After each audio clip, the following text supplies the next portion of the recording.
اسی طرح آپ نے زیتون کے تیل کے تعلق سے کہا، زیتون کے تیل میں بھی شفا ہے، کوشش کریں کہ زیتون کا تیل ہم استعمال کریں۔ اب لیکن بہرحال اب کیسے استعمال کریں، اس کو تو ظاہر سی بات ہے تجربات کرنے پڑیں گے۔ اب جو لوگ تجربے کرتے ہیں مختلف چیزوں میں ملا کر زیتون کا تیل کیا فائدہ ہوتا ہے، ان سے پوچھنا پڑیں گے کیسا ہوتا ہے بول کر۔ تو نبی اکرم صلی اللہ علیہ وسلم تیل لگاتے تھے، پتہ چلا جب آپ تیل لگاتے تو وائٹنس چھپ جایا کرتی تھی، جب آپ تیل نہیں لگاتے تو سفید بال واضح نظر آتے تھے۔ تیل کا لگانا بھی صحابہ اور ابتدائی دور میں اسلام کے یہ بہت مہنگی چیز تھی، اس لیے کہ صحابہ کے پاس تیل اور خوشبو بھی میسر نہیں ہوا کرتی تھی ان کی غربت کی وجہ سے۔ لیکن آج تو ماشاءاللہ اللہ نے سب کچھ دیا ہے، تیل لگایا کیجیے، تیل لگایا کیجیے، اس لیے کہ اس کے بڑے فائدے ہیں۔ اور خاص طور سے تیل کا فائدہ جس کو ہم بولیں گے جو جلد ہوتی ہے نا سر کی، اس کو ہوتا ہے وہی سے اعتبار سے کہ ڈینڈرف کم ہوتے ہیں اس سے زیادہ، چونکہ جس طرح سے جلد ہوتی ہے نا، یہ جلد ہماری نکلتے رہتی ہے، روز جھڑتی ہے، تھوڑی تھوڑی ہلکے، اسی طرح سر کی جلد بھی نکلتی ہے، لیکن چونکہ بال ہوتے ہیں اس پر تو اس میں اٹک جاتی ہے اور اسی کو ہم ڈینڈرف بولتے ہیں، بھوسی، روسی، جو بھی نام بہرحال لوگ بولتے ہیں، وہ اسی کا نتیجہ ہے۔ تو تیل لگانے سے وہ نرم ہو کر جھڑ جاتی ہے، ہم جب غسل لیتے ہیں تو نکل جاتی ہے، لیکن جب عموماً ہم تیل کنٹینیوسلی نہیں لگائیں گے تو یہ بڑھ جاتی ہے، چونکہ کیا ہوتا ہے جو سر کا حصہ ہے وہ جلد کو نرشمنٹ نہیں ملتا ہے تیل کا، جس کی وجہ سے پھر وہ نکلنا شروع ہو جاتی ہے، اکھڑنا شروع ہو جاتی ہے۔ ٹھیک ہے، تو بہرحال اچھی چیز ہے، یہ ہمارے لیے اچھی زندگی یاد رکھی۔ تو ہم نے دنیا کی زندگی بہتر گزارنے کے اپنے طریقے ایجاد کر لیے، ہمیں ان طریقوں کو چھوڑ کر یاد رکھے اس طریقے پر آنا ہے جو دین نے، اسلام نے مجھے اور آپ کو بتایا ہے۔ آئیے میں آج آپ کو کچھ نکات پوائنٹس کی شکل میں دنیا کی بہتر زندگی مگر کیسے، اس عنوان پر رکھنے کی کوشش کروں گا۔ میرے عنوان میں کوئی بھی ایسی چیز آپ کو نہیں ملیں گی جو آپ نے میرے سے اس سے پہلے نہیں سنی، سب باتیں آپ اس سے پہلے سن چکے ہیں، یاد رکھیں۔ میں لیکن ایک بار آپ کو پھر سے ریمائنڈر دے رہا ہوں، یاد دہانی کرا رہا ہوں، یاد رکھیں کہ ان باتوں کو جو آپ نے بار بار سنی اور پڑھا ہے تھام کر رکھیے، انشاءاللہ عزیز یہ ذریعہ بنیں گی آپ کی اور میری دنیا کی بہتر زندگی کی، اور انشاءاللہ یہ کامیابی کا ضامن بنیں گی مرنے کے بعد کی زندگی میں، یاد رکھیں۔ اب آئیے پہلا وہ نقطہ، پہلا وہ اصول جس کو اپنا کر آپ اور میں دنیا کی بہتر زندگی گزار سکتے ہیں، وہ پہلا اصول ہے ایمان اور عمل صالح۔ ایمان اور عمل صالح وہ طریقہ ہے، وہ پہلا اصول اور ذریعہ ہے۔ اگر ہم ایمان لائے اور اس کے مطابق نیک کام کریں تو دنیا کی بہتر زندگی ہماری گزریں گی، یاد رکھیں، اور آخرت تو پھر انہی لوگوں کی ہے جو یہ کر کے آئے ہیں۔ آئیے اس تعلق سے اللہ سبحانہ تعالیٰ قرآن میں کیا فرماتا ہے آپ سنیے، سورہ نحل اس کی آیت نمبر جو 97 میں 97 میں اللہ فرماتا ہے اور کہتا ہے، سنیے آیت کیا ہے، اللہ فرماتا ہے من عمل صالحا من ذکر او انثی، جو کوئی جو ہے نیک کام کرے گا چاہے وہ مرد ہو چاہے عورت ہو، پھر اللہ نے فرمایا وَهُوَ مُؤْمِنٌ، پر ہو وہ ایمان والا، جو کوئی نیک کام کرے گا چاہے مرد ہو چاہے عورت ہو پر ہو وہ ایمان والا مومن، اللہ فرماتا ہے فَلَنُحْيِيَنَّهُ حَيَاةً طَيِّبَةً، تو ہم اس کو دنیا کی بہتر زندگی دیں گے، اور آگے فرمایا طیبہ وَلَنَجْزِيَنَّهُمْ أَجْرَهُمْ بِأَحْسَنِ مَا كَانُوا يَعْمَلُونَ، اور آخرت میں تو اس کے لیے اس کا اجر بالکل ملے گا جو اس نے کیا تھا۔ تو گویا اللہ سبحانہ وتعالیٰ نے اس آیت میں یہ بات واضح کر دی کہ دنیا کی بہتر زندگی گزارنا ہے تو پہلا کام کرنا ہوگا ایمان لانا ہوگا، آستھاوان ہونا پڑے گا، جیسا ایمان لانے کا حق ہے ایمان لانا پڑے گا، اور اس کے مطابق نیکی کرنا ہوگی، نیک کام کرنا ہوں گے، یاد رکھیں۔ اگر کوئی انسان ایمان لائے اور نیک کام کرے تو وہ دنیا کی بہتر زندگی گزارے گا، یہ اللہ سبحانہ وتعالیٰ کا قرآن میں وعدہ ہے، یاد رکھیں۔ اب نہ جانے میں اور آپ کہاں کہاں دنیا کی بہتر زندگی ڈھونڈ رہے ہیں، مسلمانوں یہاں ہے دنیا کی بہتر زندگی، حالانکہ انسانیت کے لیے چیز ہے، لیکن میں آپ سے خطاب کر رہا ہوں اس لیے آپ کو کہہ رہا ہوں یہاں ہے دنیا کی بہتر زندگی کہ ہم ایمان لائے جیسا اس کا حق ہے اور اس ایمان کے مطابق نیک کام کرے، یاد رکھیں، تو ہمیں دنیا کی بہتر زندگی کا وعدہ ہے، اور اللہ رب العزت نے کہا آخرت میں تو انہی لوگوں کے لیے اجر ہے۔ تو مجھے اور آپ کو سب سے پہلا کام کیا کرنا ہے، ایمان لانا ہے اور نیک کام کرنا ہے، تو ہمیں حیاتاً طیبہ قرآن نے کہا دنیا کی ایک اچھی زندگی انشاءاللہ العزیز ملیں گے، یاد رکھیں، ٹھیک ہے۔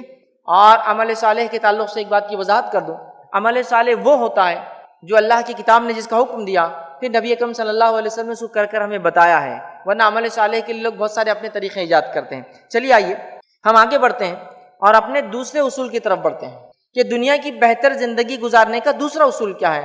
تو یاد رکھیے دنیا کی بہتر زندگی گزارنے کا دوسرا اصول یہ ہے، اسے کہتے ہیں شکر۔ اسے کیا کہتے ہیں؟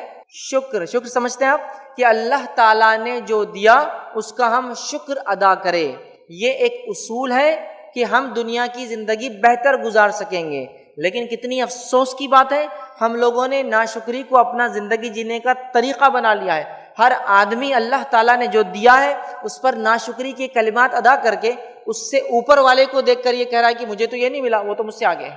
لیکن یہ بات یاد رکھیے کہ جب جو آپ کو اللہ نے دیا اس پر آپ مطمئن ہو کر اللہ کا شکر ادا کریں کہ اللہ جو کچھ دیا بس وہ خیر ہے، بہت اچھا ہے، تیرا شکر ہے اس معاملے میں، تو اللہ رب العزت قرآن میں یہ وعدہ کر چکا ہے کہ وہ اور دیں گا. صحابہ کی آپ زندگی دیکھیے، صحابیات کی آپ زندگی دیکھیے، کتنی ہی تکلیفیں ان کو آئی ہوں، انہوں نے کبھی ناشکری کے کلمات ادا نہ کیے. چاہے ان کے پاس مال و دولت پہلے تھی، اسلام لانے کے بعد چلی گئی، انہوں نے کبھی یہ نہیں کہا کہ یہ تو اسلام لانے سے یہ تکلیف ہے ہم کو، کبھی کوئی ناشکری کلمات ادا نہیں کیے. جو کچھ تھا اس میں انہوں نے جو ہے اطمینان کا شکر گزاری کی یاد رکھی. یہ دوسرا اصول ہے اگر دنیا کی میں اور آپ بہتر زندگی گزارنا چاہتے ہیں. آئیے میں ایک آیت پڑھتا ہوں آپ کے سامنے، سورہ ابراہیم سورہ نمبر 14 اس کی آیت نمبر 7 میں اللہ فرماتا اور کہتا ہے وَإِذْ تَأَذَّنَ رَبُّكُمْ، تمہارا رب اس چیز کا اعلان کر چکا ہے.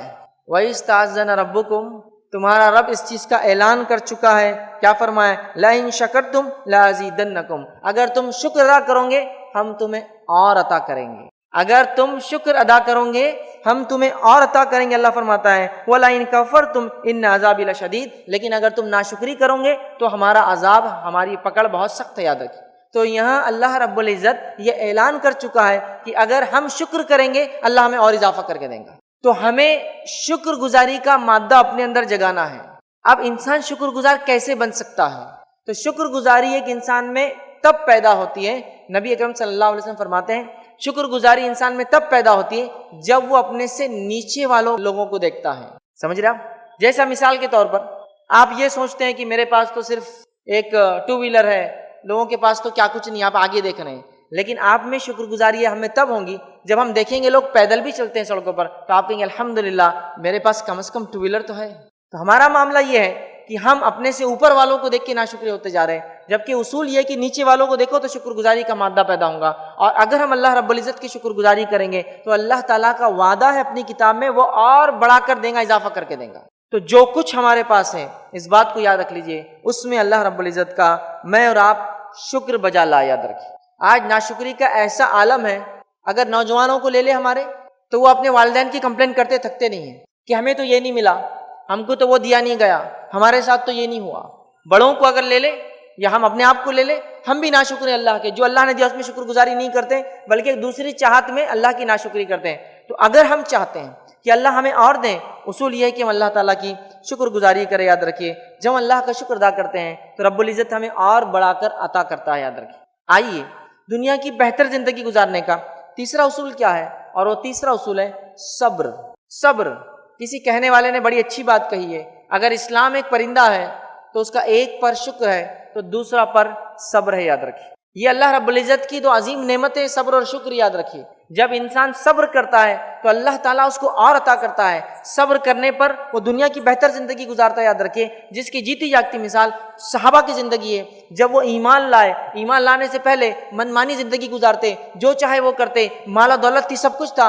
ایمان لائے، کسی کی مال و دولت چلے گئی، کسی کو اپنا شہر چھوڑنا پڑا، کسی سے سب کچھ چھین لیا گیا، سمجھ رہے آپ، اور کیا کچھ نہیں ہوا، لیکن انہوں نے صبر کا دامن نہیں چھوڑا.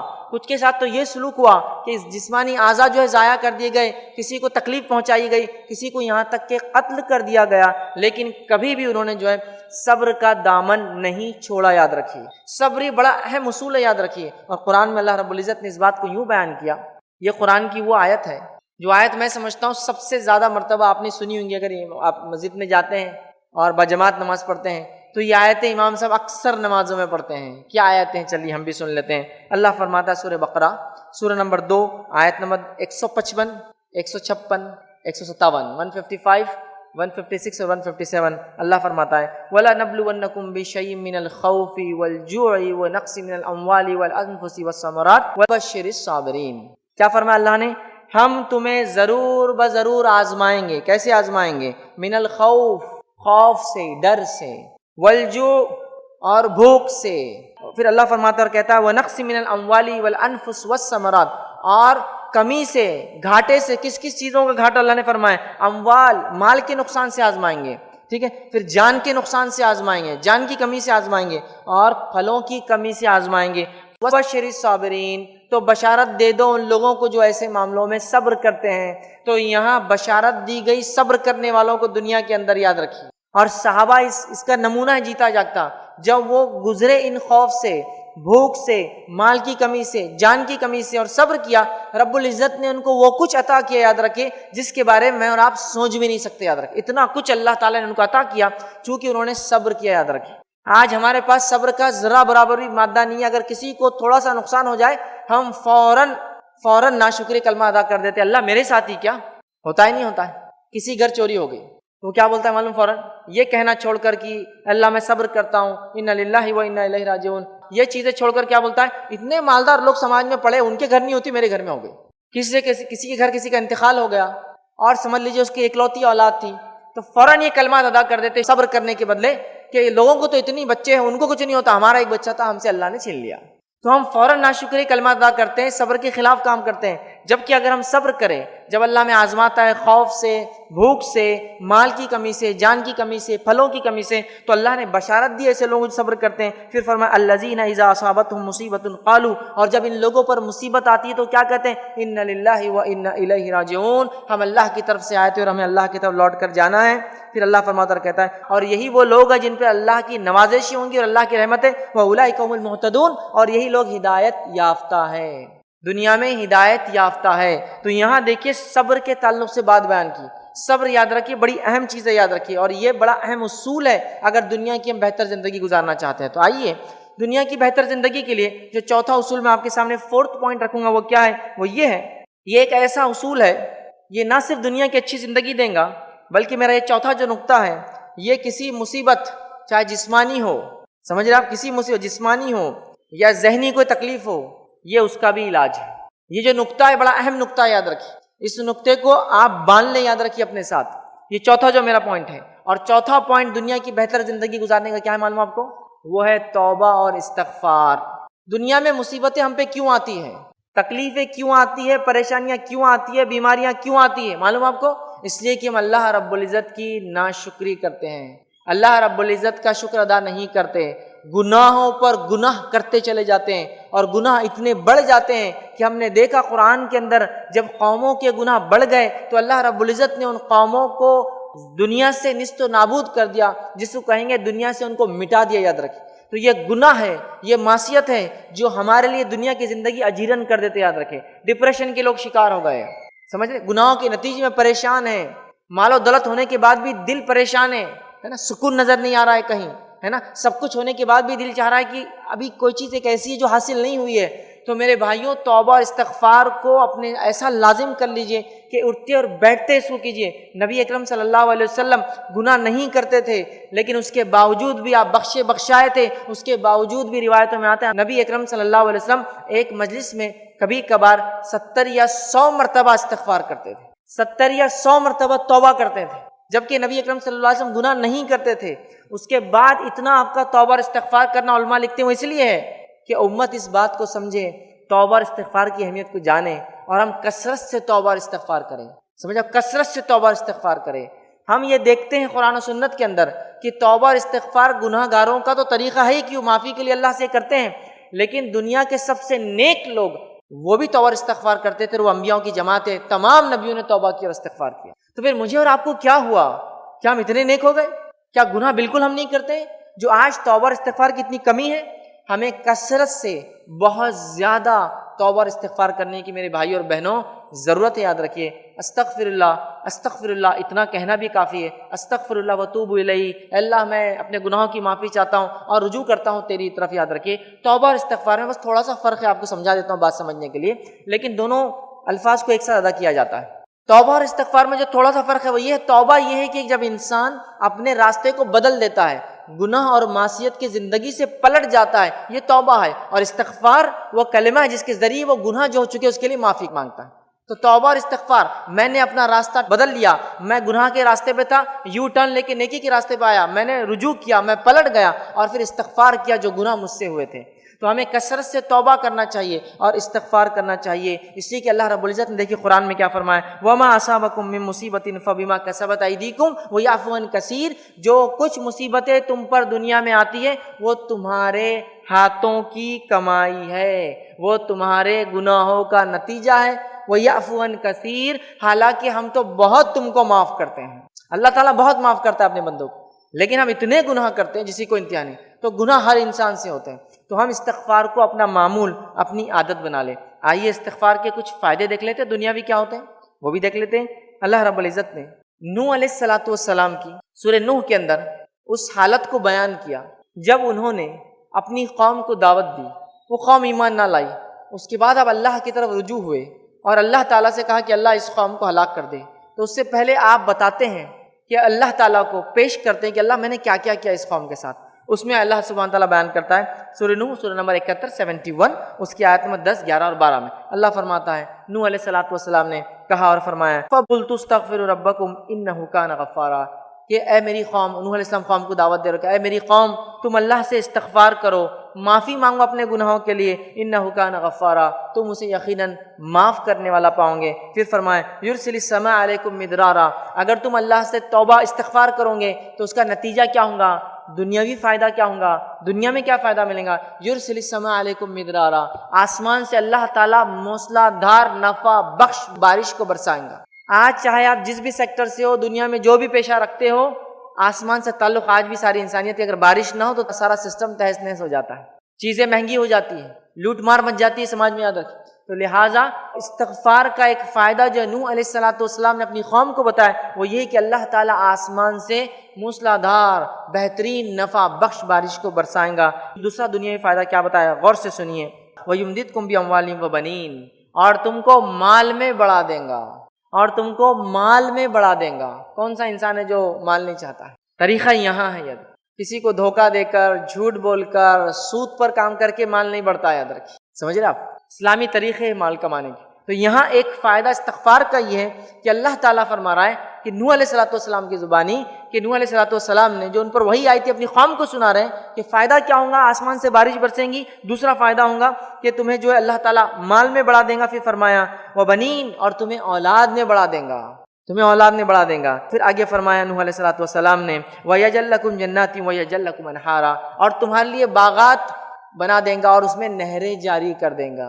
کتنے فائدے تھے کہ 5 فائدے ان آیتوں کے اندر آ رہے، صرف ایک عمل کے، استغفار اور توبہ کرنے کے۔ ایک ہی لفظ ہے استغفر اللہ، اتنا آپ پڑھ لیجئے یہ بھی کافی ہے، استغفر اللہ واتوب الیہ یہ پڑھ لیجئے اتنا بھی کافی ہے نا۔ پھر سید الاستغفار ایک بڑا استغفار ہے، وہ آپ دیکھیے، وہ بھی آپ پڑھ سکتے، اس کو ہم معمول بنا لیں، اس کے کئی دنیاوی فائدے ہیں، یاد رکھیے، آپ اندازہ لگائیے استغفار کے کتنے فائدے ہیں، آپ کر کے تو دیکھیے، اس عمل کو معمول بنا لیجیے، اس عمل کا ایسا بالکل کہ اٹھتے بیٹھتے صبح شام جب وقت ملے، جب یاد آئے، گناہ ہو یا نہ ہو، استغفار کی کثرت کیجئے، اس کے بڑے فائدے، بڑے دنیاوی فائدے یاد رکھیں جس کی کوئی انتہا نہیں۔ آئیے 5واں وہ اصول جس پر عمل کرنے سے دنیا کی بہتر زندگی ہم گزار سکتے ہیں، وہ اصول کیا ہے؟ وہ اصول ہے تقوی، وہ اصول ہے تقوی، یاد رکھیں۔ تقوی کیا ہے؟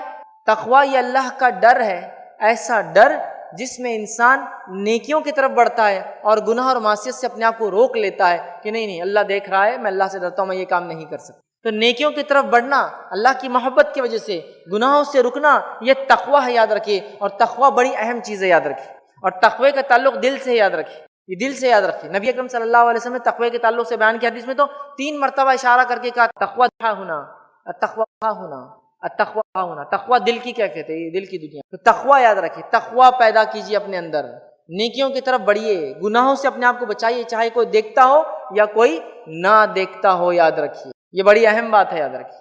اور سلف میں سے کسی نے بڑی اچھی بات کہی، کسی عالم نے ایک بڑی اچھی بات کہی ہے، اکیلے میں گناہ کرنے سے بہت ڈرا کرو، تقوی اختیار کرو، اکیلے میں گناہ کرنے سے بہت ڈرا کرو، اس لیے کہ جب تم اکیلے میں گناہ کرتے ہو تو جو گواہ ہے وہی جج ہے۔ جب انسان اکیلے میں گناہ کرتا ہے تو وہ کہتے ہیں بہت ڈرا کرو، چونکہ اکیلے میں جب انسان گناہ کرتا ہے تو جو گواہ ہے نا اس پر وہی جج بھی ہے، اللہ ہی گواہ ہے اور اللہ ہی فیصلہ کرنے والا ہے۔ تو تقوی، یوسف علیہ السلام کو ایک عورت نے ایک بری چیز کو آفر کیا، وہ اللہ کا ڈر اور تقوی تھا جس سے انہوں نے کہا کہ نہیں میں ڈرتا ہوں، میں یہ کام نہیں کر سکتا ہوں، سمجھ رہا بات؟ کوئی دیکھنے والا نہیں ہے، آپ کو رات کا وقت ہے اور کوئی ایسی چیز ہے جو آپ چرا سکتے ہیں، لیکن آپ کہتے ہیں نہیں میں اللہ سے ڈرتا ہوں، اس چیز کو میں ہاتھ نہیں لگاؤں گا۔ تو اللہ کا تقوی، اس تقوی کے بڑے فائدے ہیں، یاد رکھیے، اخروی آخرت کے تو ہے، دنیاوی بھی فائدے ہیں، کیونکہ ہمارا عنوان کیا ہے؟ دنیا کی بہتر زندگی، تو تقوی کے دنیاوی فائدے بھی یاد رکھیے۔ میں آگے انشاءاللہ جیسے ایک واقعہ سنا کے اس کے فائدے بھی آپ کو بتاؤں گا۔ آئیے اللہ سبحانہ تعالیٰ سورہ طلاق سورہ نمبر 65 کی آیت میں 2 اور 3 میں کیا فرماتا ہے تقوی کے تعلق سے، سنیے غور سے۔ اللہ فرماتا ہے وَمَن يَتَّقِ اللَّهَ يَجْعَل لَهُ مَخْرَجًا، جو کوئی اللہ کا تقوی اختیار کرتا، ڈر اختیار کرتا، اللہ اس کے لیے مشکلات سے نکلنا آسان کر دیتا ہے، مخرجا۔ وَيَرْزُقْهُ مِنْ حَيْثُ لَا يَحْتَسِبُ، اور ایسی جگہ سے روزی دیتا ہے جہاں سے اس نے سوچا بھی نہ ہوگا۔ وَمَن يَتَّقِ اللَّهَ يَجْعَل لَهُ مَخْرَجًا، جو کوئی اللہ کا تقوی اختیار کرتا ہے، اللہ اس کے لیے مشکلوں سے، مصیبتوں سے، پریشانیوں سے، دکھوں سے، تکلیفوں سے، ڈپریشن سے، جو کچھ ہے اس سے مشکلوں سے نکلنا آسان کر دیتا ہے۔ وَيَرْزُقْهُ مِنْ حَيْثُ لَا يَحْتَسِبُ، اور ایسی جگہ سے روزی دیتا ہے جہاں سے اس نے سوچا بھی نہ ہوگا۔ یہ ہے تقوی کے ثمرات، یہ ہے تقوی کے برکات، یہ ہے تقوی جس کے اختیار کرنے سے یہ دنیاوی فائدہ، ایسی جگہ سے روزی جہاں سے میں نے اور آپ نے سوچا بھی نہ ہوگا، یاد رکھیے یہ تقوی کا فائدہ، یاد رکھیے۔ ہمیں چاہیے کہ ہم تقوی اختیار کریں، یاد رکھیے، اور اس پر قائم رہے، یاد رکھیے۔ تقوی دل کی کیفیت ہے، یاد رکھیے، اس کو اپنانے کی ضرورت ہے۔ آئیے آگے بڑھتے ہیں۔ چھٹا اصول دنیا کی بہتر زندگی پانے کا کیا ہے وہ آپ کے سامنے رکھتا ہوں، یاد رکھیے، وہ ہے نماز۔ اب نماز کے بارے میں کیا کہوں؟ نماز میں سمجھتا ہوں آپ سب جانتے کیا ہے، مستحب عمل ہے نا، کر لیے تو ٹھیک ہے، نہیں کرے تو چلتا، ایسا ہے۔ نماز ہم پر فرض ہے، کتنے بار فرض ہے؟ دن میں 5 بار۔ لیکن کتنی افسوس کی بات ہے، کچھ لوگوں پہ شاید صرف ایک نماز فرض ہے ہفتے میں، ایسا نظر آتا ہے۔ کچھ لوگوں کا حال یہ ہے کہ شاید دن میں 1 2 3 نمازیں ان پہ فرض ہے، ظہر اثر مغرب فجر عشاء نہیں ہوتی اپنے سے، ٹھیک۔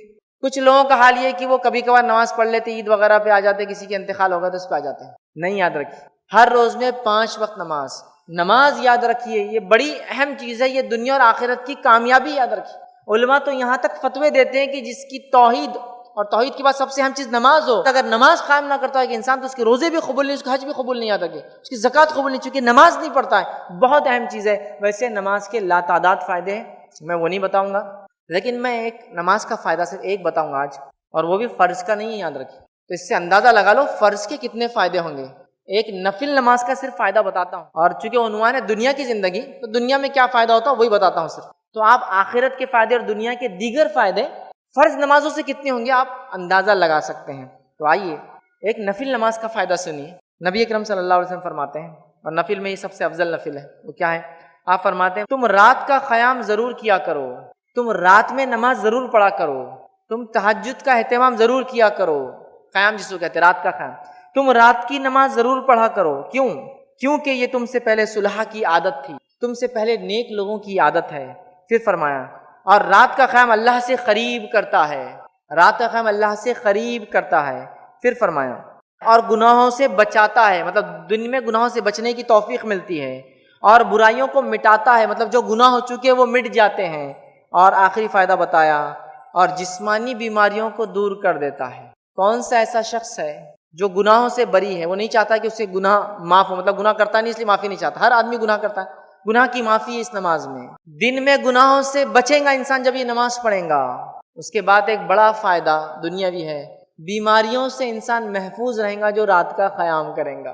کون سا شخص ایسا جو بیماریوں سے پریشان نہیں؟ بتائیے، ہر شخص بیماری سے پریشان ہے، ہر شخص پریشان ہے، دواخانوں کے حال دیکھ لیجیے آپ۔ رات کا قیام جسمانی بیماریوں کو دور کرتا ہے، کتنی بڑی فضیلت ہے، اور یہ تو ایک نفل نماز کی فضیلت ہے، تو فرائض کی کیا ہوں گی آپ اندازہ لگا سکتے ہیں۔ تو میرے بھائیوں، نماز کا اہتمام کریں، 5 وقتہ نمازوں کا اہتمام کریں، خاص طور سے فجر اور عشاء کا اہتمام کریں، چونکہ نماز بڑی بھاری ہوتی ہے، یاد رکھیے، انسان سستی کرتا ہے، اس میں تھکن کا اظہار کرتا ہے، نیند کا غلبہ ہوتا ہے، خاص طور سے اس کے علاوہ تمام نمازیں، اس کے علاوہ نوافل کا اہتمام کریں فرض نمازوں کے علاوہ، اور اس کے علاوہ نوافل کے اندر خاص طور سے تہجد ہو سکے، قیام ہو سکے رات کا ضرور کریں، اس کے بڑے فائدے۔ آئیے دنیا کی بہتر زندگی کا 7واں اصول کیا ہے، اور انشاءاللہ جس اپنی بات کے خاتمے کی طرف ہم جا رہے ہیں، اور 3 اصول باقی ہے۔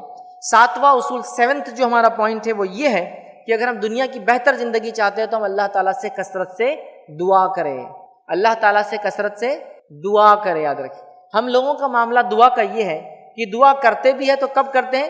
جب کوئی مصیبت، پریشانی یا تکلیف آ گئی۔ جیسا مثال کے طور پر ایک صاحب بڑی دعا کرتے نظر آ رہے، تو محلے کے لوگ یا جو لوگ ان کو دیکھتے ہیں کبھی کبھار تو بولتے بیٹے گھر میں سب ٹھیک تو ہے نا، یا اگر نوجوان ہیں تو بولتے بیٹے ایگزام آ گئے کیا. تو گویا دعا کو ہم سمجھتے ہیں جب ہم مصیبت میں پھنس جائے، تکلیف میں آ جائے تو ہم دعا کریں. دعا ایک ایسی چیز ہے، یاد رکھیے، جس کا آپ ہمیشہ اہتمام کریں. جس کو اگر میں سمجھاؤں تو دعا کوئی گاڑی کا ایکسٹرا ویل نہیں ہے جس کو ضرورت پڑنے پہ لگایا جائے، بلکہ دعا گاڑی کا سٹیئرنگ ویل ہے جس کے بغیر گاڑی چلا ہی نہیں سکتے آپ. بہت امپورٹنٹ ہے، یاد رکھیں. ہم سمجھتے ہیں مصیبت، دکھ، تکلیف ہو تو ہم دعا کریں. نہیں، ہم اللہ سے دعا ہمیشہ کرتے رہیں. اس کے بڑے فائدے ہیں، یاد رکھیں. نبی اکرم صلی اللہ علیہ وسلم کیا فرماتے ہیں؟ دعا دنیاوی فائدے کیسے دیتی ہے، سنیے غور سے. نبی اکرم صلی اللہ علیہ وسلم فرماتے ہیں جب بندہ اللہ سے دعا کرتا ہے تو پہلے تو آپ فرماتے ہیں اللہ تعالیٰ کو حیا آتی ہے اس کو خالی ہاتھ لوٹانے میں. اللہ تعالیٰ کو شرم آتی ہے کہ میرا بندہ مجھ سے مانگ رہا، میں کیسے اس کو خالی ہاتھ لوٹاؤں. ٹھیک ہے.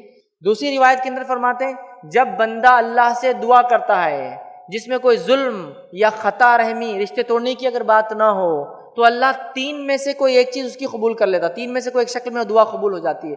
تو پتہ چلا دعائیں تو قبول ہوتی ہے، 3 طریقے سے ہوتی ہے، لیکن جو مانگا وہ دے دیا جاتا ہے. آپ نے جو مانگا وہ مل گیا. جو مانگا وہ نہ دے کر اللہ تعالیٰ آخرت کے لیے اس دعا کو اجر بنا دیتا ہے.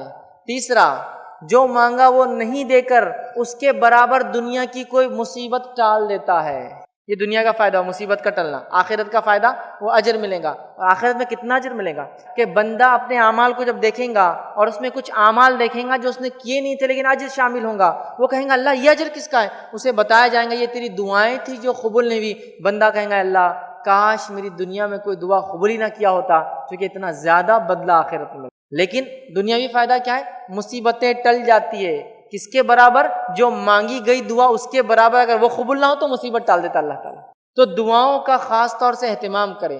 ہمارے پاس لوگ سمجھتے ہیں کہ اللہ تعالیٰ کچھ مخصوص لوگوں کی صرف دعا سنتا ہے. ایسا نہیں ہے. اللہ تعالیٰ سب کی سنتا ہے. قبول 3 شکلوں میں کرتا ہے. جو مانگا وہ دے دیتا ہے. حدیث میں کہیں بھی نہیں نیک لوگ جب دعا کرتے 3 ہوتا ہے. نہیں، جو مانگا وہ دے دیتا ہے. اس کا بندہ جب مانگتا ہے اس دعا کو آخرت کے لیے رکھ دیتا ہے. اور تیسرا، اس دعا کے بدلے دنیا میں کوئی اتنی مصیبت ٹال دیتا ہے. خوب کثرت سے دعائیں کیجیے، یاد رکھیے اپنے لیے. مصیبت، پریشانی، تنگ دستی، بدحالی، قرض، بیماریاں، کچھ بھی ہو، رب کے سامنے جو ہے اپنی حاجت کو رکھیے. یاد رکھیے دنیا کے سامنے ہاتھ پھیلاؤں گے، دنیا چاہے تو دیں گی چاہے تو لوٹا دیں گی. ہمارا رب وہ رب ہے جو ہمیں کبھی نہیں لوٹاتا. تو ہمیں دعائیں کرنا چاہیے، والدین ہونے کے ناطے بچوں کے لیے، سمجھ رہے آپ، اور ہر انسان ایک دوسرے کے لیے اور اپنے آپ کے لیے جو دعا کرے. آئیے 8واں اصول دنیا کی بہتر زندگی گزارنے کا وہ کیا ہے، وہ میں آپ کے سامنے رکھتا ہوں، اور وہ ہے ذکر الہی. اللہ کے ذکر میں اپنی زبان کو تر رکھیے. آج ذکر کا معاملہ بھی ہمارا بڑا مخصوص ہو چکا ہے، یاد رکھیے. اور ذکر کا ایک عظیم فائدہ جو قرآن نے گنا ہے کیا ہے؟ آج کسی بھی انسان سے پوچھ لیجئے، اس کے دل کی دنیا ویران نظر آتی ہے. بہت پریشان ہے یار، سب کچھ ہے لیکن دل اطمینان نہیں. تو اللہ کے ذکر کا ایک سب سے بڑا فائدہ قرآن نے کیا کہا؟ الا بذکر اللہ تطمئن القلوب. اللہ کے ذکر میں ہمارے قلب اطمینان پاتے ہیں.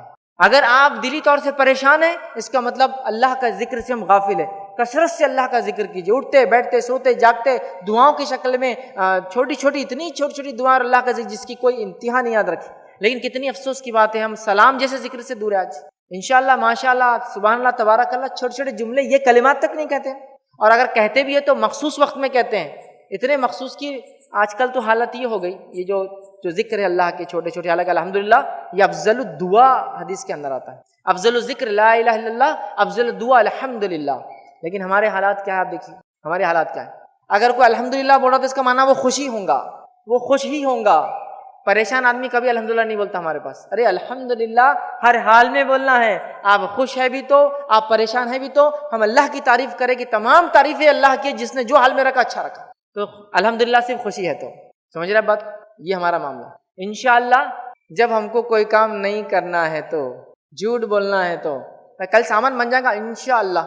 ارے بھائی تم جب بھی انشاءاللہ بولتے نہیں دیتے نا انشاءاللہ، مطلب اب تو کام نہیں ہونے والا ہے.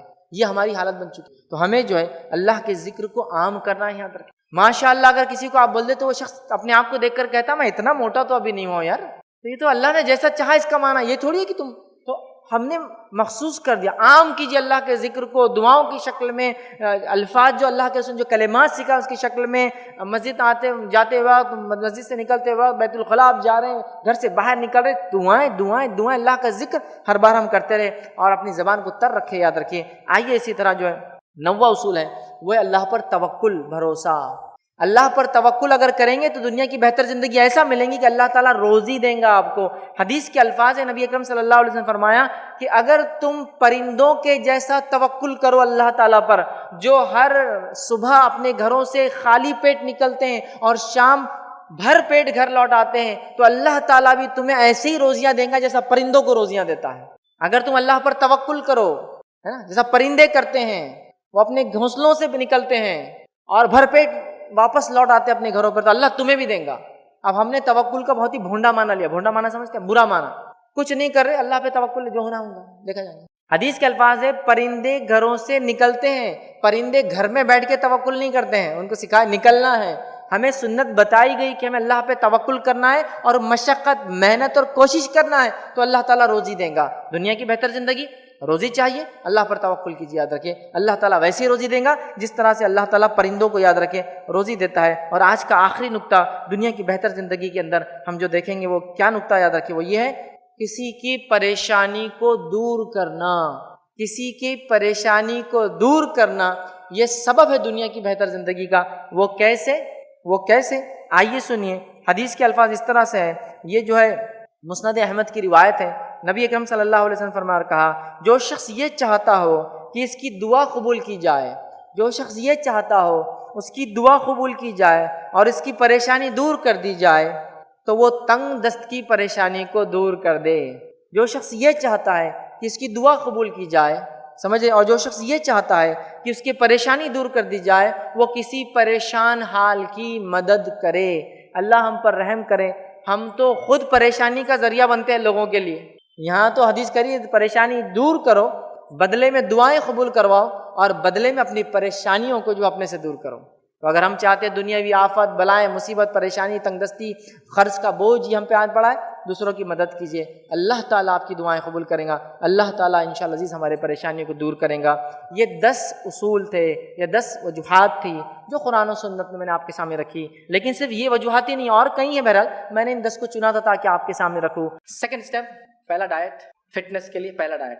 سیکنڈ ڈائٹ کے بعد ایکسرسائز، یہ سیکنڈ پارٹ ہے فٹنس کے لیے جو ضروری ہے۔ فرسٹ ڈائٹ، سیکنڈ ایکسرسائز، یاد رکھیے، اس لیے کہ کبھی کبھار ڈائٹ کنٹرول کرنے کے بعد بھی جسم برابر نہیں ہوتے، فٹ نہیں ہوتے ہیں، تو ایکسرسائز پھر سیکنڈ پارٹ ہے جس کو انشاءاللہ ہم دیکھیں گے۔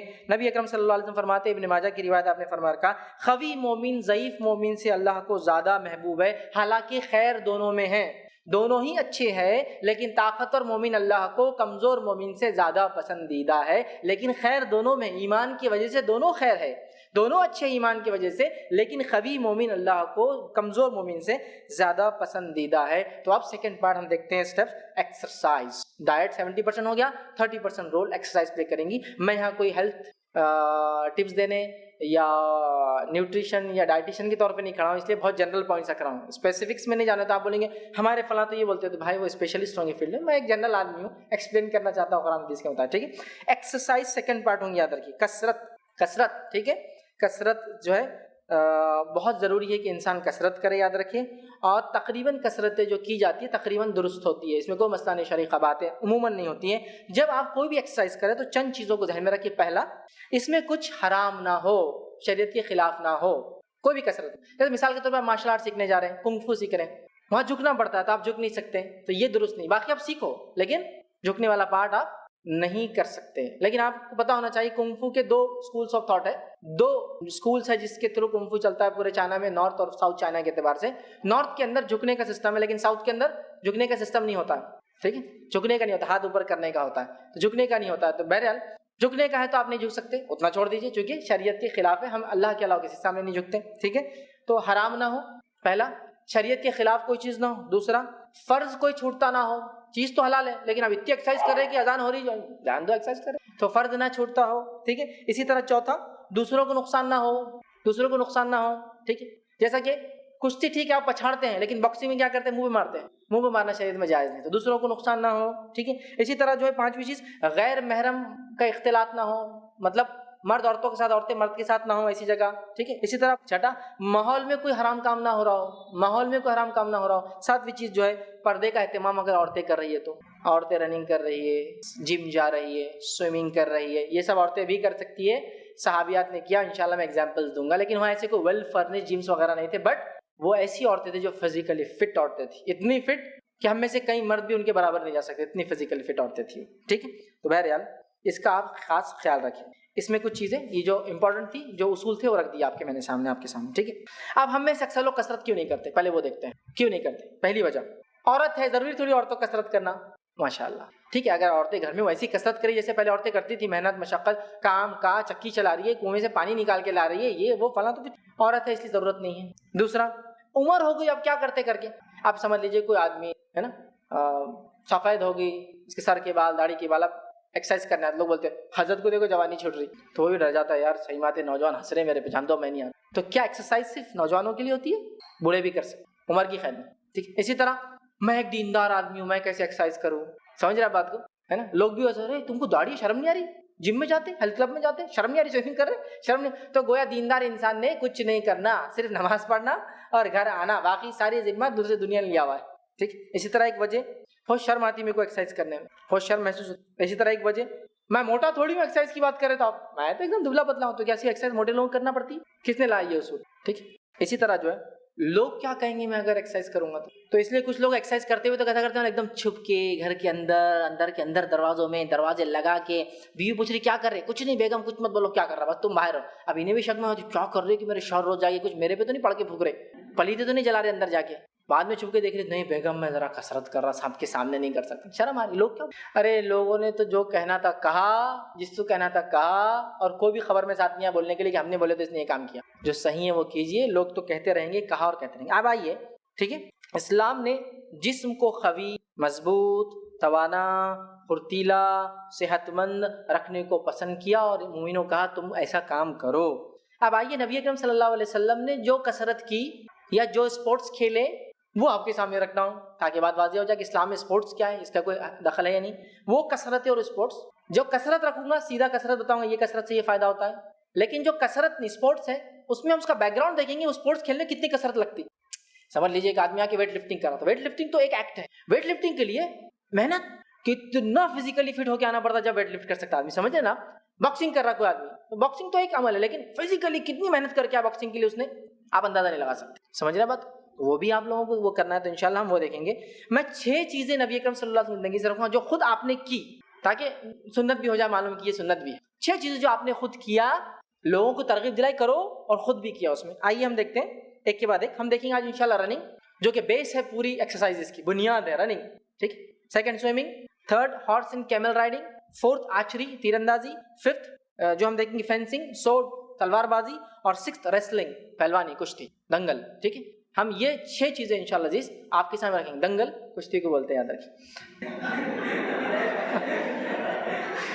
ٹھیک ہے، تو 6 چیزیں انشاءاللہ عزیز میں آپ کے سامنے بہرحال رکھوں گا. آئیے، ابن قیم الجوزی رحمہ اللہ فرمایا کرتے تھے فٹنس کی چابی ہلچل میں ہے. کیا کہتے تھے؟ the key for fitness is motion.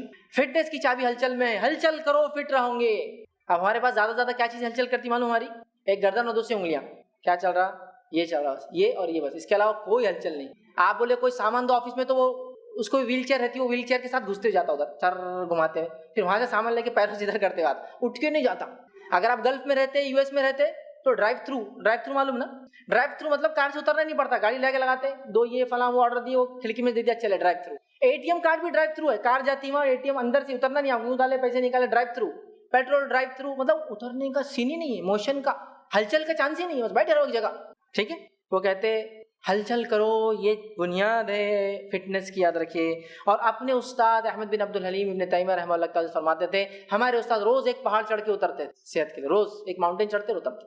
پہاڑ چڑھنے میں بہت ساری چیز انوالو ہے، رننگ انوالو ہے، اسٹیمنا ڈیولپمنٹ ہے، ٹریکنگ ہے، بیلنسنگ ہے، مائنڈ کنٹرول. اس لیے کہ آپ پتھر پہ چڑھ رہے ہیں، چکنا ہے، گر سکتے، کاٹے، آسان نہیں. یہ آپ ایسے دیوار پہ پہاڑ گھر میں بنا کے چڑھیں گے وہ نہیں ہے، وہ پہاڑ ریئل پہاڑ میں بہت کچھ ہوتا ہے. تو وہ روز ایک پہاڑ چڑھ کے اترتے تھے، سمجھ رہا، فٹ رہنے کے لیے فزیکلی. پہاڑ چڑھ کے اتریے، انشاءاللہ فٹ رہیں گے آپ بھی. ٹھیک ہے، اب آئیے آگے بڑھتے ہیں. آج کل ہم کوئی ہلچل نہیں کرتے، انگلیوں کی ہلچل کے علاوہ ہمیں ہلچل بڑھانا چاہیے. پہلی چیز رننگ دیکھتے ہیں.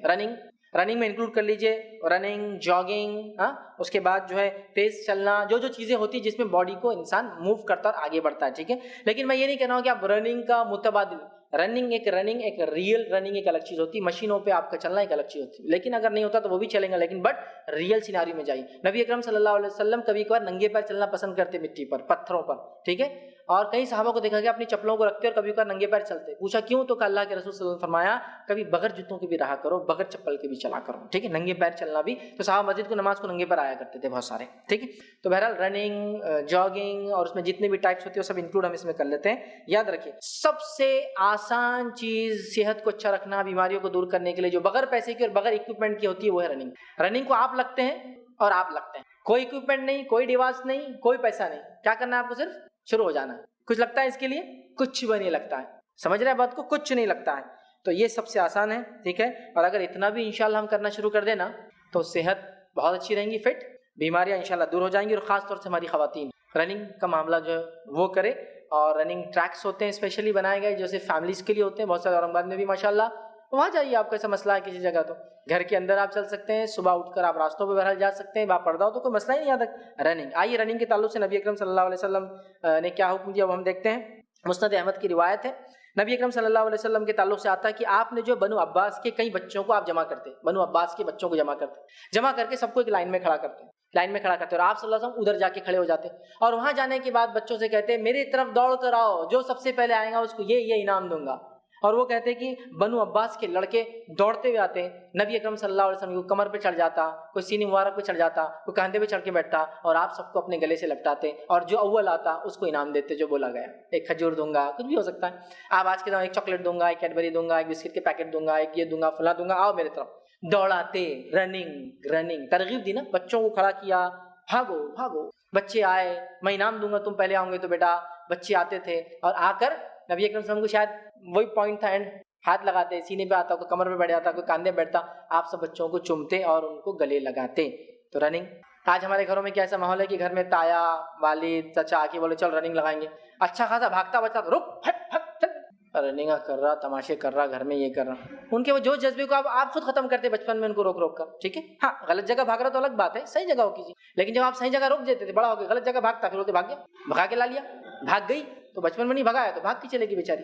بھگائیے جب بھگانا ہے، جہاں نہیں بھگانا وہاں روکیے، ٹھیک. آئیے دوسری روایت دیکھتے ہیں. مسند احمد کی روایت میں عائشہ رضی اللہ عنہا فرماتی ہے کہ رسول اللہ صلی اللہ علیہ وسلم نے مجھ سے دوڑ کا مقابلہ کیا. ہسبینڈ اینڈ وائف نے دوڑ کا مقابلہ کیا. میں اور آپ سے دوڑے اور نبی اکرم صلی اللہ علیہ وسلم ہار گئے اور میں جیت گئی. پوائنٹ طے ہوا، ہم کہاں سے کہاں دوڑیں گے، دونوں بھاگے.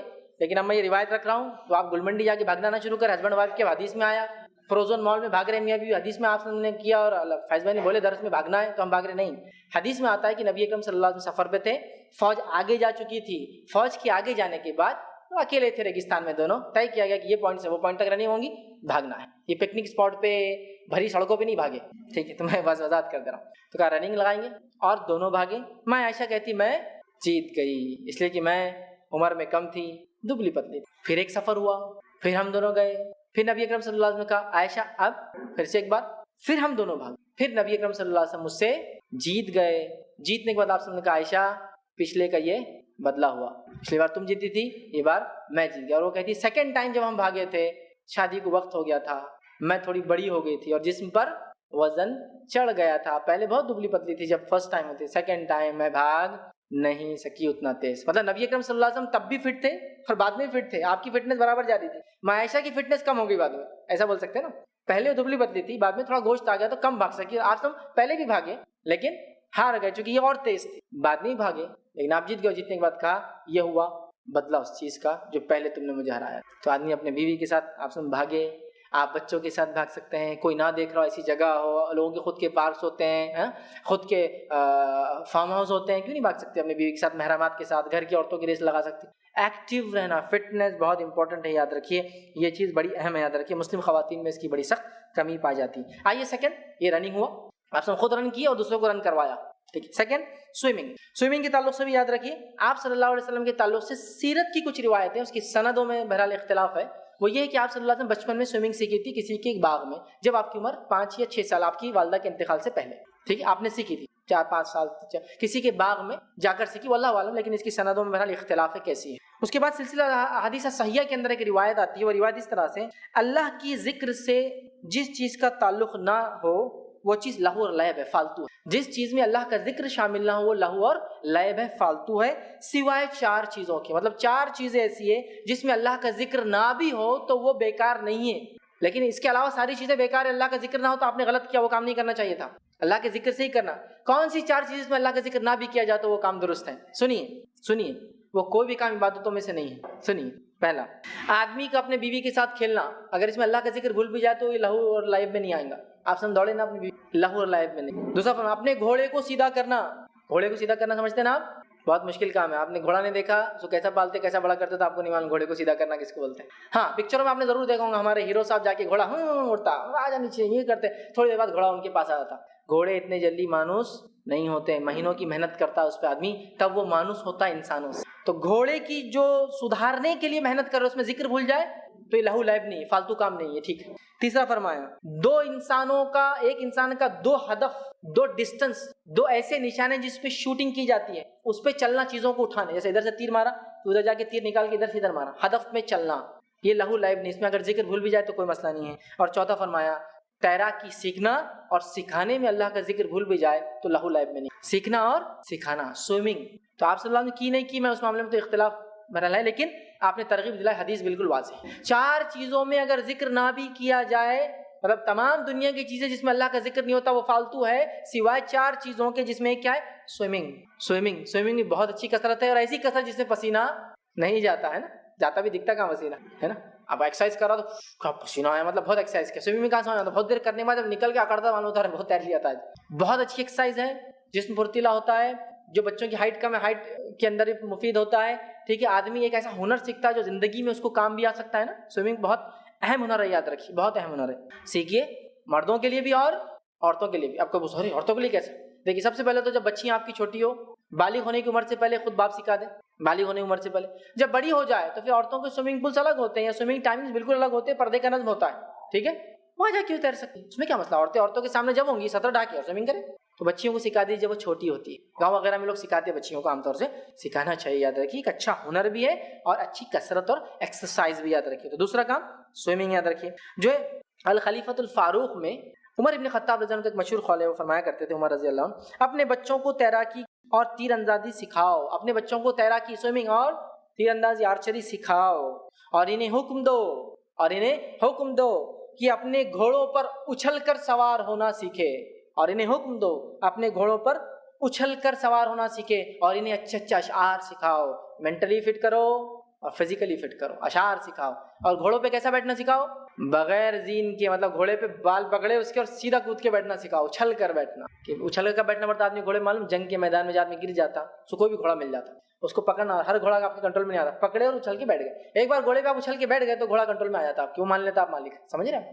نہیں تو مانتا نہیں، اگر آپ اس کو نیچے سے پکڑیں گے تو اچھلیں گے۔ اچھل کر بیٹھنا سکھاؤ گھوڑوں کے اوپر، جس کے لیے بہت محنت لگتی ہے، فزیکلی فٹ، چونکہ اچھلا اور گھوڑا آگے نکل کر آپ نیچے رہ جاتے۔ ہاں، یہ تو پتا چلا، ہمارا تو حال یہ کہ کبھی گھوڑے پہ کسی نے بٹھا دیا، کہیں ہوتا ہے نا پکنک اسپاٹ پہ گھوڑے تھے اور گھوڑا تھوڑا گیلپ کر لیا، ہاں چوکلی لگا بھاگتا نا، مطلب پورا ہوا میں اٹھ جاتا اس ٹائم پہ، تو اترنے کے بعد آدمی بولتا چلنا نہیں آ رہا، من کے گئے، گیلپ کیا نا اس نے، جھٹکے لیا، نہیں چلنا آتا، مانڈیاں پوری رگڑے جاتی، حالانکہ اس میں زین ہوتی ہے، لیکن چونکہ عادت ہی نہیں نا فزیکل کوئی چیز کی، یہ پورے جانگیں چھل جاتی، کیوں؟ وہ بھاگنے سے جو رگڑ پیدا ہوئی، عادت ہی نہیں ہم کو بیٹھنے کی، سمجھ رہا؟ تو کہہ رہے ہیں کہ ڈائریکٹ کود کر بیٹھنا سکھاؤ، ٹھیک ہے۔ تو swimming second. Third, horse and camel riding, اب یہ اسپورٹس میں بھی کاؤنٹ کر سکتے ہیں ہم اس کو، ایکسرسائز میں بھی کاؤنٹ کر سکتے ہیں، کیونکہ ہارس اینڈ کیمل رائڈنگ کے لیے بہت زیادہ ایکسرسائز والا آدمی لگتا تھا، وہ فزیکلی فٹ آدمی ہوتا ہے جو ہارس رائڈنگ اور کیمل رائڈنگ کرتا، چونکہ دونوں پہ سے گرنے کے بعد کیا حال ہوتا ہے آپ کو اندازہ ہوگا، گھوڑے نے پیر پہ پیر رکھ دیا تو کیا حال ہوتا ہے آپ کو معلوم ہوگا نا، کہیں بکری نے پیر رکھی تو کیسی تکلیف ہوتی ہے اس کے کھر کی، تو جب آدمی کسی چیز میں ہوتا ہے نا اس کے لیے تیار ہوتا ہے، تو ہارس اینڈ کیمل رائڈنگ یاد رکھیے، بہت اہم چیز ہے۔ اور انگلش کا ایک مقولہ ہے، قول ہے، if you want to make a man gentle man give him a horse, کسی اگر انسان کو ایک بہت اچھا انسان بنانا چاہتے ہو ایک گھوڑا دے دو اس کو، کہ تو گھوڑے کو سنبھالتے سنبھالتے آدمی ایک جینٹل مین بن جاتا، مین سے، بہت اہم چیز یاد رکھیے، ٹھیک ہے۔ اور نبی اکرم صلی اللہ علیہ وسلم نے ترغیب دلائی گھوڑوں کی اور اس کا ثواب بتایا، یاد رکھیے، میرا مقصد آج ثواب گھوڑے پالنے کا بتانا نہیں ہے، ایکسرسائز سے متعلق باتیں ہو رہی ہیں ہماری آج، ٹھیک ہے۔ مسند احمد کی روایت ہے، ابو ہریرہ رضی اللہ عنہ فرماتے ہیں کہ نبی اکرم صلی اللہ علیہ وسلم نے فرمایا، مقابلہ بازی نہیں ہے مگر 2 چیزوں میں، اونٹ دوڑ میں اور گھڑ دوڑ میں مقابلہ کرنا جائز نہیں ہے سوائے دو چیزوں میں، اونٹ دوڑ میں اور گھڑ دوڑ میں۔ اس کا کیا معنی ہے؟ اس کا معنی یہ ہے کہ جب میں گھوڑے پر سوار ہوں گا اور میرا ساتھی گھوڑے پر سوار ہوں گا تو میں اس کو بول سکتا ہوں چل لگی وہاں جانے تک اتنا دوں گا اگر تو ہار گیا، یا پھر میں اتنا دوں گا، یہ جائز ہے صرف ان دونوں کے لیے، میرے لیے نہیں کہ میں لگا رہا تیرے بھیجتا اور تیرے بھیجتا، وہ تو جوا ہے، سمجھے آپ؟ مقابلہ بازی نہیں ہے سوائے دو چیزوں کے، گھڑ سواری، دو گھڑ سوار بول سکتے چیلنج چلو وہاں تک کون جائیں گا اس کو انعام ملے گا، اور اونٹ سواری میں دو اونٹ سوار بول سکتے چلو چیلنج لگ گیا ہم دونوں میں، ان پہ کوئی داو نہیں لگا سکتا، وہ ایک دوسرے کو بول سکتے میں جیتا تو اتنا دوں گا اور تو جیتا تو اتنا دینا، یہ ہو سکتا کیوں؟ یہ بڑے اہم عمل ہے، ترغیب دلا، انعام دو ایک دوسرے کو، دوڑو، اس لیے کہ اس سے فزیکلی آدمی فٹ ہوتا ہے۔ گھڑ سواری کوئی مذاق نہیں، یاد رکھیے آپ، اونٹ سواری اور گھڑ سواری، ٹھیک۔ مسند احمد کی روایت ہے، نبی اکرم صلی اللہ علیہ وسلم نے گھوڑ دوڑ لگائی، ایک بار ڈیسٹینیشن طے کیا، بڑے گھوڑے بڑے عمر کے بچوں کے لیے، چھوٹے گھوڑے اور چھوٹے عمر کے بچے۔ عبداللہ ابن عمر فرماتے میں بھی ان میں تھا، میں بھی ریس میں شامل ہوں۔ بڑے گھوڑوں پہ بڑے بچے تھے، ان کی ریس تھوڑی دور تک تھی، مدینے کے باہر تک۔ چھوٹے بچے جو چھوٹے گھوڑوں پر تھے ان کی مسجد نبوی سے ایک دوسری علاقے تک، اور میں نے اس میں حصہ لیا اور میں جیت گیا اسے۔ آپ سے ہم نے ترغیب دلائی اور خود گھوڑ دوڑ کرائی، بچے آپ کے سامنے کرتے تھے۔ اسی طرح ایک واقعہ سنی، بخاری کی روایت ہے، انس بن مالک رضی اللہ عنہ فرماتے ہیں رسول اللہ صلی اللہ علیہ وسلم سب سے زیادہ حسین، خوبصورت، سب سے زیادہ سخی، خرچ کرنے والے اور سب سے زیادہ بہادر انسان تھے، بہت بہادر انسان تھے۔ سنیے آگے، انہوں نے کہا ایک مرتبہ رات کے وقت اہل مدینہ گھبرا گئے، ایک آواز آئی خطرناک، پورے مدینے کے لوگ گھبرا گئے رات کا وقت، اور ایک آواز آئی، گھبرا گئے، ٹھیک ہے، ایک آواز سنائی دی تھی۔ پھر ابو طلحہ رضی اللہ عنہ کے ایک گھوڑے پر جس کی پیٹھ ننگی تھی، ابو طلحہ رضی اللہ، مطلب لوگ باہر نکل کھڑے، کیا ہوا کیا ہوا، اور وہ حضرت انس بھی باہر کھڑے ہوئے، کیا ہوا، آواز آئی فلاں۔ وہ کہتے ہیں ابو طلحہ رضی اللہ عنہ کے گھوڑے پر جو کہ پیٹھ ننگی تھی، ننگی سمجھتے نا، مطلب گھوڑا بغیر زین کے تھا، اور بغیر زین کے گھوڑے پر سواری کرنا از ناٹ اے جوک، اس لیے کہ گھوڑے کو دونوں پیروں سے پکڑ کے رکھنا پڑتا ہے جب وہ بھاگتا ہے تو، سمجھے آپ؟ تو ننگی پیٹھ کا ابو طلحہ کا گھوڑا جس کے پیٹھ پر کچھ نہیں تھا، ننگی تھی، رسول اللہ صلی اللہ علیہ وسلم اس پر سوار تھے اور اس طرف سے آ رہے تھے جس طرف سے آواز آئی تھی، مطلب اندھیرے میں سے نکل کے آ رہے ہیں آپ، اور ننگی پیٹھ کے گھوڑے پہ آپ بیٹھے ہوئے، ٹھیک۔ ننگی پیٹھ کا گھوڑا ظاہر سے بال پکڑ کے چلا رہے ہوں گے، کچھ مطلب تیار گھوڑا نہیں تھا، لیا اور ہوتا نا ایمرجنسی میں آپ نکلے، ہیلمٹ بھول گئے، یہ بھول گئے، گاڑی بیٹھے اور کک مارے چلے گئے، تو ننگی زین کا گھوڑا مطلب تیاری کا ٹائم نہیں تھا، یہ تو دھماکہ ہوا تھا نا۔ تو پھر آپ کہتے ہیں آپ صلی اللہ علیہ وسلم حقیقت حال معلوم کرنے کے لیے تنہا مدینے سے باہر نکل گئے تھے، اکیلے چلے گئے تھے، بہت بہادر انسان تھے، اکیلے چلے کہ اب کیا ہوا پتہ نہیں، اندر لوگ ہیں، میں دیکھ کے آتا ہوں کیا ہوا۔ لیڈرشپ کی کوالٹی ہے، لیڈر خطرے میں لوگوں سے اپنے آگے ہوتا ہے، اور ہمارے لیڈرز خطرے میں پیچھے اور مال کھانے میں آگے ہوتے ہیں۔ حقیقی لیڈر وہ ہوتا ہے جو ہر وقت لوگوں میں ان سے آگے ہوتا ہے چاہے خطرہ، تو آپ آگے گئے، پورا دیکھ کر سروے کر کے آ گئے، ٹھیک ہے۔ جو ہے تنہا اطراف مدینے میں سب سے آگے تشریف لے گئے، پھر آپ صلی اللہ علیہ وسلم آ کر صحابہ رضی اللہ عنہ سے ملے تو تلوار آپ کے گلے میں لٹکی تھی، چونکہ آپ ڈرے ہوئے تھے، شاید کوئی مسئلہ تو نہیں تو تلوار بھی لی، لیکن تلوار لگانے کا وقت نہیں تھا تو گلے میں پہن لی تھی، وہ چلے گئے تھے تو تلوار گلے میں تھی، اور فرما رہے تھے گھبرانے کی کوئی بات نہیں، گھبرانے کی کوئی بات نہیں، میں دیکھ کے آ چکا ہوں، کچھ بھی نہیں ایسا مسئلہ۔ اور اس کے بعد وہ کہنے لگے آپ صلی اللہ علیہ وسلم اس گھوڑے کے بارے میں، یہ گھوڑا تو دریا کی طرح چلتا ہے، اسموتھ رائڈ کرتا ہے، بہت تیز بھی ہے اور بہت آسانی سے چلتا ہے، مطلب گھوڑے کی آپ نے تعریف بھی کی، اس کا مطلب نبی اکرم صلی اللہ علیہ وسلم رفتار کو پسند کرنے والے انسان تھے، جلد باز انسان نہیں تھے، لیکن رفتار کو پسند کرنے والے انسان تھے، اور چیزوں کو سمجھ رکھتے تھے کہ کون سی چیز کی کیا خصوصیت ہے۔ ہمارے پاس تو ایسا رہتا ہے ہولے شولے ہو جاتے ہیں ہم دین کا علم حاصل کر کے، کوئی چیز کا رفتار نہیں، کوئی چیز کا علم نہیں، کوئی نالج نہیں ہے نا۔ آپ کو نالج تھا کہ آپ کے زمانے کی سب سے اچھے گھوڑوں کی خصوصیت کیا تھی، تو آپ نے کہا یہ گھوڑا تو بالکل دریا کی مانند ہے، ایک دم اسموتھ سافٹ لیکن تیز چلتا ہے، ٹھیک ہے۔ تو آپ نے تعریف کی، مطلب آپ جانتے تھے اس کی کیا خصوصیت ہے اس گھوڑے کی، آپ خود اس کے سوار بنے تھے، تو گھوڑ سواری کا حکم دیا اور خود گھوڑ سواری کی، اور صرف کی نہیں، آپ دیکھیے کس مشقت کے ساتھ، بغیر زین کے، بغیر تیار گھوڑوں پر آپ بیٹھتے تھے۔ چوتھی چیز انشاءاللہ جو ہم دیکھیں گے وہ ہے تیر اندازی، آرچری، یا تو اسپورٹس کے طور پہ لیجیے یا تو بہت ساری چیزیں تو اسپورٹس ہے، بالکل ہی آرچری ہو گیا، شوٹنگ ہو گیا، ٹھیک۔ مسند احمد کی روایت ہے، نبی اکرم صلی اللہ علیہ وسلم فرمایا کا حدیث کے الفاظ اس طرح سے، تیر اندازی بھی کرو اور گھڑ سواری بھی کرو، تیر اندازی بھی کرو، گھڑ سواری بھی کرو، پھر آپ نے آگے فرمایا کہا اس کی مشق بھی کرو، لیکن مجھے جو ہے اور گھوڑوں پر سوار ہو کے تیر اندازی کی مشق بھی کرو، گھڑ سواری بھی کرو، تیر اندازی بھی کرو، اور گھوڑوں پر سوار مطلب گھوڑوں کے اوپر بیٹھ کے تیر چلانے کی پریکٹس بھی کرو، ٹھیک ہے، آپ یہ کریں۔ مجھے گھڑ سواری کے مقابلے میں تیر اندازی زیادہ پسند ہے، آپ سب کیا فرمایا، مجھے گھڑ سواری، اور ایک بیان میں فرمایا داغنے والی چیزوں کا علم سیکھو، داغنے والی چیزوں کا علم سیکھو، مطلب وہ چیزیں جو شوٹ کی جاتی ہے دوسروں کی طرف، اس کا نالج گین کیا کرو، جیسا تیر جاتا ہے تو کہا مجھے تیر اندازی گھوڑ سواری کے مقابلے میں زیادہ پسند ہے، ٹھیک ہے. اور پھر فرمایا جس چیز کے ساتھ جو ہے بندہ کھیلتا ہے وہ سب باطل ہے. جتنے چیزوں کے ساتھ لوگ کھیلتے ہیں، اسپورٹس کرتے ہیں، سب باطل ہے، بیکار ہے، لہو اور لعب ہے، سوائے ان چیزوں کے. یہ چیزیں چھوڑ کر باقی سب لہو اور لعب ہے. پہلا، آدمی اپنی کمان سے تیر اندازی کرنا. آدمی کا کمان سے تیر اندازی کرنا یہ فالتو نہیں، اس میں اللہ کا ذکر بھول بھی جائے تو اس کو کوئی گناہ نہیں انشاءاللہ، ٹھیک. دوسرا فرمایا گھوڑے کو تربیت کرنا، سکھانا، اپنی بیوی کے ساتھ کھیلنا، ٹھیک ہے. اور تیر اندازی کا فن جس نے حاصل کیا اس کے بعد اسے بھلا دیا، اس نے اس چیز کا کفر کیا جس کی اس کو تعلیم دی گئی تھی. مطلب شوٹنگ کی پریکٹس سیکھنے کے بعد بھولنا نہیں چاہیے. آپ نے کہا کہ اس نے کفر کیا اس چیز کا جو اسے سکھایا گیا، ایک اچھی چیز سیکھی تھی بھول گیا ہو. اور تیر چلانا سبحان اللہ مذاق ہے، ٹھیک ہے. تیر لینا، لگا کے نشانہ کرنا، طاقت کے ساتھ اس کو ہے نا کتنی اسٹرینتھ لگتی ہے. آپ کو مذاق لگ رہا، وہ آج کل کے نئے ایرو نہیں آپ کو جس کو فٹ کر دیا اور وہ اسپرنگ سے جاتے ہیں. ایکچوئل آرچری جو ہوتی ہے آج بھی وہ چھوڑنا پڑتا ہے نا، اس کے اسٹرنگ کو پکڑ کے اس کو پورا کھینچنا، کتنی طاقت لگتی ہے. کھینچنے کے بعد اتنی طاقت ہو تو جائیں گا نا. آپ نے تو یوں کھینچا تو یہیں گر رہا تیر آپ کا. 100 فٹ 200 فٹ 300 فٹ تک تیر جاتے ہیں، معلوم آپ کو. 300 فٹ دور تک آپ تیر مار سکتے ہیں، سمجھا. اور عربوں نے تیر اندازی میں اتنی مہارت کی تھی کہ جب کروسیڈرز جو صلیبی جنگیں ہوئی، جب کروسیڈرز پہلی بار سلجوک ٹرکس جس کو کہتے ہیں، سلجوک جو ڈائنیسٹی تھی، جو منگول قسم کے لوگ تھے، بہرحال ان سے ان کا وہ ہوا، چونکہ وہ ان کی حکومت شام میں تھی اس زمانے. جب وہ ہوئی تو وہ کہنے لگے کہ جب یہ لوگ تیر چلاتے تھے تو آسمان کالا ہو جایا کرتا. ٹیکنیک کیا تھی معلوم ہم کو؟ تیر ہاتھ سے 300 فٹ تیر جاتے تھے نا، ہاتھ سے نہیں چلاتے تھے، لیٹ کر تیر پکڑ کے پیر سے کھینچ کے مارتے تھے. تو ایسے کئی 100 200 400 لوگ ایک ساتھ مارتے تھے. جب وہ تیریں اڑتی تھی ہوا میں تو آسمان پورا کالا ہو جاتا تھا لگنے تھا، سمجھ رہے. تو اتنا فزیکل اسٹرینتھ، طاقت، جس کو بولتے ہیں روبوسٹ، جس کو باڈی بولتے ہیں، ایک دم مضبوط جسم لگنا تیر چھوڑنے کا. اس کے بعد کنسنٹریشن نشانے پر، ابھی چھوڑنا ہے، اس میں بہت پریکٹس تھی. مذاق نہیں آپ نے لیا ہوا مار دیا لگ گیا میرا نشانہ، نہیں ہوتا. وہ بندوق لے کے آپ وہ پھگے مارتے نا وہ نہیں پھٹتے جلدی.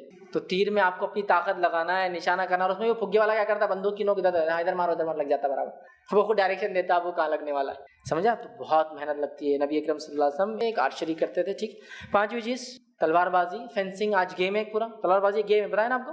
چہرے کے اوپر اسٹیل کا ماسک لگا کے سفید کپڑوں میں ٹک ٹک ٹک ٹک ٹک ٹک پتلی تلوار ہوتی ہے نا، فینسنگ بولتے ہیں اس کو. تلوار بازی ٹھیک ہے، ابھی جنگیں نہیں ہوتی تلوار سے، بٹ یہ سیکھنا چاہیے. یہ آرٹ ہے آدمی کو ہتھیار کے ساتھ رہنا، ٹھیک ہے. ایک آدمی کو وہ حلم آتا ہے، ورنہ ایک آدمی کبھی کوئی نئی چیز دیکھے تلوار ہوگا اتنا جوش میں آتا ہو کیا چیز ہے نا. طاقت کی، پہچان کی، بڑے پن کی علامت ہے یہ چیز. آج بھی دیکھیے کوئی دوسرے ملک سے ہمارے ملک آتا ہے، ہمارے ملک کا وزیر اعظم اس کو تحفے میں کیا دیتے ہیں؟ تلواریں دیتے ہیں. یہ آنر ہوتا ہے، رسپیکٹ ہوتا ہے، بریوری کے لیے، طاقت کے لیے. اور تلوار چلانا کوئی جوک نہیں ہے، اس لیے کہ تلوار اٹھانا ہی جوک نہیں ہے. سب سے پہلے تو چلانا دوسری بات ہے. 5 6 7 8 کلو کی تلواریں لے کے اٹھانا ہی مشکل ہے ہمارے ہاتھوں کے لیے، تو چلانا جوک نہیں. پلس ایک ایسا ویٹ جو آگے تک جا رہا ہے، بہت ایک ایسا نالج ہے جو بہت اہم ہے. اس سے انسان بہت کچھ سیکھتا ہے، یاد رکھیے.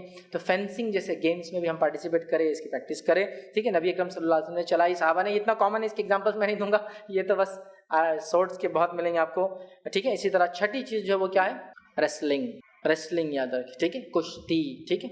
تو ریسلنگ یاد رکھیے. اس کے تعلق سے ابن احصاف اور البدایہ والنہایہ کی روایت ہے، ٹھیک ہے. رکانہ بن عبد یزید رضی اللہ عنہ یہ عرب کے بہت ماہر پہلوان تھے، نمبر 1 ہائی ویٹ چیمپئن، سارے ٹائٹلز ان کے پاس. روایت میں آتا ہے کہ ایک مرتبہ نبی اکرم صلی اللہ علیہ وسلم کسی نے کہا کہ اگر رکانہ ایمان لا لے نا تو اس کا پورا قبیلہ ایمان لا لینا. لیکن رکانہ ذرا فزیکل آدمی ہے. فزیکل لوگوں کا کیسا رہتا ہے، یہ اٹھا لو وہ کرو تو ہاں تیرے میں دم ہے. تو رکانہ ایک فزیکل آدمی ہے. نبی اکرم صلی اللہ علیہ وسلم نے کہا چلو پھر رکانہ کے. آپ رکانہ بن عبد یزید رضی اللہ عنہ کے پاس گئے. جانے کے بعد رکانہ سے کہا تم ایمان لا لو تمہارے لیے خیر ہوں گا. تو کہا محمد تم مجھے کشتی میں بچھاڑ دو، یہ میرا فن ہے، میں ایمان لا لوں گا اگر تم حق نبی ہو تو. کہا ٹھیک ہے.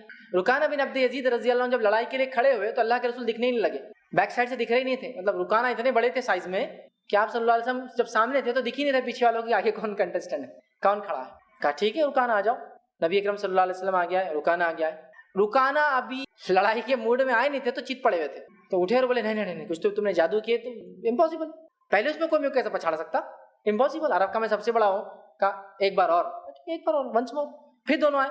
پھر رکانہ کی کچھ سمجھنے اور سنبھلنے تک آپ نے پھر چت کر دیا. کہا ابن رک جاؤ تم جادوگر ایسا لگ رہا. دوسرے لوگ نہیں تم تو گرے ہیں، دو بار گر گئے اب تک، ہم سب نے دیکھے گر گئے تم. کہا کیسا ہو سکتا ہے، میں 2 بار کیسا گر سکتا. تیسری بار پھر لڑنے گئے اور رکانہ پھر چت. مطلب نبی اکرم صلی اللہ علیہ وسلم سائز میں کم ہے ان سے، ہائٹ میں کم ہے ان سے، فزیکلی چھوٹے ہیں، بٹ پھرتیلے اور ٹیکنیکل ہے کہیں نہ کہیں. کہ رکانا کہ سمجھنے تک آپ اپنے داؤ چل جا رہے رکا یہ کیا ہوگا میرے ساتھ, نہیں یہ تو میرے کو لگا جادو ہے, پھر سے ایک بار, پھر سے 3 بار کھیلے, 3 بار ہار گئے. مطلب اس سے پتا چلا نبی اکرم صلی اللہ علیہ وسلم 40 سال میں نبی بنے, 13 سال مکے میں دعوت دی, کتنی عمر ہو گئی 53 ایئرز بولے تو پورے آزاد جھڑ گئے, داتا نکل گئے, بالا کدھر کے کدھر چلے گئے, کوئی سود نہیں بولے 53 بہت جی لیے تم نے, چونکہ 35 میں ہمارے حال یہ ہے تو 50 والوں کیا حال ہوگا, 53 ہے, وہ پریشان ہو گئی یہ کیا ہے. لیکن آپ صرف ٹھیک ہے ٹیکنیک اور اسٹرینتھ, ظاہر سی بات ہے ہر بار اسٹرینتھ نہیں ٹیکنیک بھی ہوتی ہے. اسٹرینتھ 3 بار ہار گئے, کہا کہ میں ایمان لاتا ہوں اس لیے کہ مجھے ہی کوئی آدمی ہرا نہیں سکتا جتنے ٹیکنیک سے آپ ہرا. لیکن یہاں ایک چیز جو پتہ چلی وہ ہے نبی اکرم صلی اللہ علیہ وسلم کی فزیکل اسٹرینتھ اور ٹیکنیک, اور گویا آپ ماہر تھے کشتی میں. تب دیکھیے ایک آدمی جب مہارت رکھتا ہے نا تو سالوں بھی کوئی کام نہ کرے نا, اس سامنے کوئی آ جائے تو وہ اپنے فن میں تو وہ ماہر رہتا ہے. جیسا عام زبان میں بولتے ہیں نا, شیر کتنا بھی بوڑھا ہو جائے دہاڑنا نہیں بھول سکتا ہو, جب آواز نکالتا ہے تو پورا جنگل خاموش ہو جاتا ہے کہ نہیں شیر آ گیا, چاہے کتنا ہی بوڑھا ہو. تو آپ اگر ریگولر پریکٹس میں نہیں بھی ہے, جب بھی موقع ملا آپ نے لڑا, اس کا مطلب آپ پہلے بچپن میں بہت مہارت اس میں حاصل کر چکے تھے, تبھی تو ایک جھٹکے میں کیا. عمر ابن خطاب رضی اللہ عنہ مشہور ریسلر, عکاس کے میلے میں آپ جاتے تھے اور انعامات جیت کے لاتے تھے نا, مشہور ریسلر, ٹھیک ہے. اسی طرح جو ہے دیگر اور صحابہ کے تعلق سے آتا, سب کے سب ریسلر ایک دم ماہر, اور کشتی معمولی نہیں تھا, کشتی میں آپ کو اوور آل ڈیولپمنٹ کرنا پڑتا, over all development, over all. عموماً کشتی کھیلنے والے سب سے غصے لوگ ہوتے ہیں, لیکن جیتتا وہی ہے جو اپنے غصے پہ قابو پاتا ہے, مانو. اس لیے غصے میں آ کے آدمی ٹیکنیکس داؤ پیچ بھول جاتا ہے, جو اس وقت میں بھی اپنے آپ کنٹرول میں رکھتا ہے وہی جیت پاتا ہے. اس لیے حدیث میں ہے نا کہ سب سے طاقتور انسان کون ہے, وہ جو غصے کو قابو کر لے. غصے کو مات دے دیا مطلب آپ دنیا میں مات دے سکتے ہیں, سمجھے آپ. تو وہاں وہ مات دینے میں مینٹل اپنے آپ کو تیار کرا, فزیکل اسٹرینتھ, داؤ پیچ, گرنا اٹھانا, وہ ساری چیزیں. اس نے کیا حملہ کرنے والا, یہ بہت وہ ہوتا ہے, یاد رکھیے, سیکھنا چاہیے. یہ تو سنت ہے, یہ ساری چیزیں سنت بھی ہیں, 6 کی 6 پوری. آپ نے کی, آپ نے کرتے دیکھا, آپ نے بولا کرو.